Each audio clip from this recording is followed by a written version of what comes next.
Section 4.2 is on writing equations in slope-intercept form. And you'll recall from the previous section that slope-intercept form of the equation of a line is y equals mx plus b, where m is the slope and b is the y-intercept. Let's take a look at a couple examples of how to write these equations given different pieces of information. Our first example says, write the equation of a line that has a slope of 2/3 and passes through the point 9, 4. So remember, what we need to do is we need to write this in y equals mx plus b. And I'm given some of the information I need. I know that my slope, or my m, is 2/3, but I don't have a b. And I can't assume that it's going to be 4, because in order for 4 to be the y-intercept, my x-coordinate at that point would have to be 0. So this is not the y-intercept, it's just a point on the line. But it does give me an x and a y coordinate of a point on the line. So I can actually use all of that information to help me find b. So I know that the y of a point on the line is 4. I know that my slope, or my m, is 2/3. And then I know that the x-coordinate of a point on the line is 9. And I don't know my y-intercept. So I can use this equation to find my b. So 4 equals 2/3 times 9 is 6, plus b, and subtracting 6 from both sides gives me that b is equal to -2.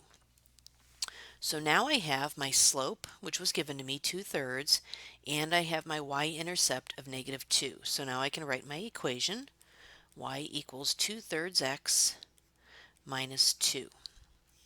Notice that when I go to write my final answer, I plug in 2/3 for m, -2 for b, but I'd no longer use this 9 and this 4. The x goes back to just an x, and the y goes back to just a y. So that's the equation of a line that has a slope of 2/3 and passes through the point 9, 4. Here's another example in which we're given just 2 points on the line. And this says, write the equation of a line that passes through the points -3, -4, and -2, -8. So all I have is 2 points on the line. I'm not given the slope, I'm not given the y-intercept, but I can find those. So I'm going to start by finding the slope. And you'll recall the slope formula is y2 minus y1 over x2 minus x1. And I will use my 2 points here, and it doesn't matter which I call which, but keep your 1's together and keep your 2's together. Whoops, that's a pretty sloppy y. y2, okay, and let's plug those in. So that's going to give me -8 minus a -4 over -2 minus a -3. Remember that subtracting a negative is the same thing as adding a positive. So that's going to give me -4 over 1, or a slope of -4. So there's my m. I'll just go ahead and label that. Now I know the slope of that line that passes through those 2 points, and I actually have 2 points on that line. So I'm going to do the rest of this problem the way I did the last one. Start with y equals mx plus b. And I can pick either point here. Maybe I'll just use the second one here.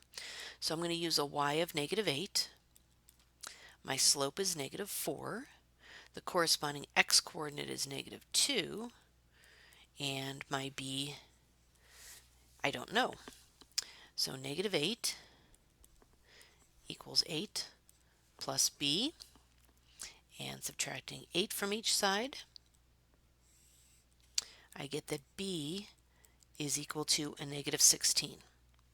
And now to get my final answer, I'm going to plug in -4 for m and -16 for b. So y equals -4x minus 16. And that's the equation of the line that goes through those 2 points. And our last example is a word problem. And it says a whitewater rafting company charges a $75 guide fee plus $35 per person. So no matter how many people go, it's going to be $75 for the guide and then $35 for each person.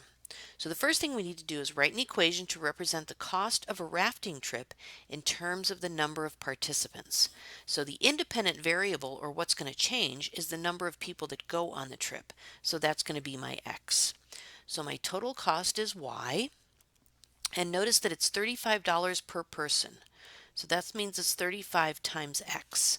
Each person costs $35, and then no matter how many people go, it's a $75 guide fee. So there's my equation. Okay. Second part says if 10 people go rafting, what is the total cost? Well, recall that y stood for the total cost and x was the number of people. So it's going to be y equals $35 for 10 people plus 75, or 350 plus 75, or a total of $425 for 10 people to go rafting. Okay. And the last one says if the total cost of the trip is $600, how many people went rafting? So the total cost is my y value, so that's 600, and that's equal to $35 per person. And remember, it says how many people went rafting.